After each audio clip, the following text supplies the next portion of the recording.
Quelques semaines après sa participation à la semaine russe de l'énergie, le ministre des Hydrocarbures, Bruno-Jean Richard Itoa, a eu des échanges ce 22 octobre avec l'ambassadeur de la Fédération de Russie au Congo. Les deux personnalités ont abordé entre autres les sujets relatifs au sommet des BRICS qui se tient présentement en Russie, lequel le Congo est représenté par le président de la République, Denis Sassou Nguesso.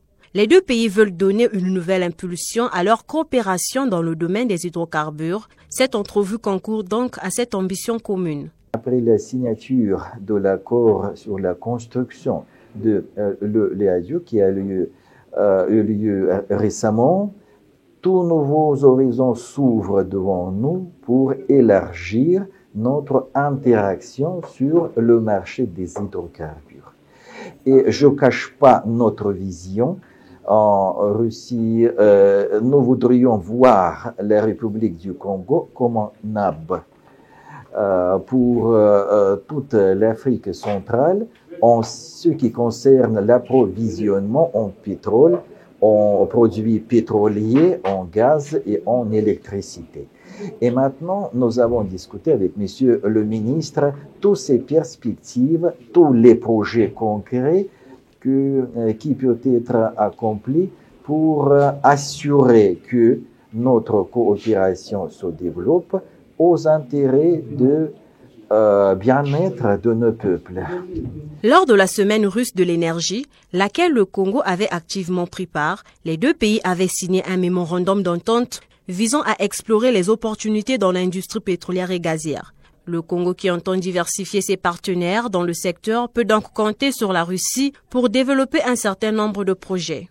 Bruno-Jean Richard Itoa et son hôte ont aussi axé les échanges sur la nécessité de mettre en place une approche multilatérale afin de relever ensemble les défis énergétiques, mais aussi promouvoir la croissance économique tout en tirant profit des opportunités de financement offertes par la Banque des BRICS. Aujourd'hui, le sommet de BRICS s'est ouvert en Russie, à la ville de Kazan.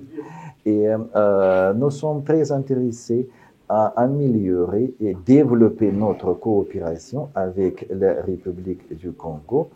Pourquoi? Parce qu'à notre avis, tous ces derniers changements qui se passent dans le monde, ils ont lancé une nouvelle vague de la croissance dans le monde entier pour l'ensemble du XXIe siècle.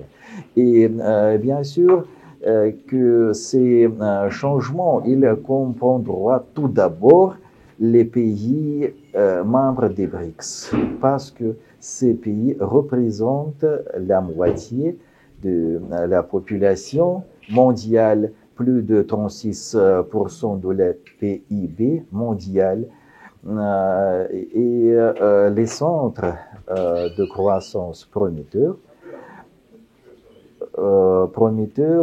et c'est sans doute inclus bien sûr les républiques du Congo, joueront un rôle très important dans la coopération mondiale prochaine. Cette séance de travail entre le ministre des Hydrocarbures et l'ambassadeur de la Russie témoigne donc de l'excellence des relations économiques qui lient les deux pays.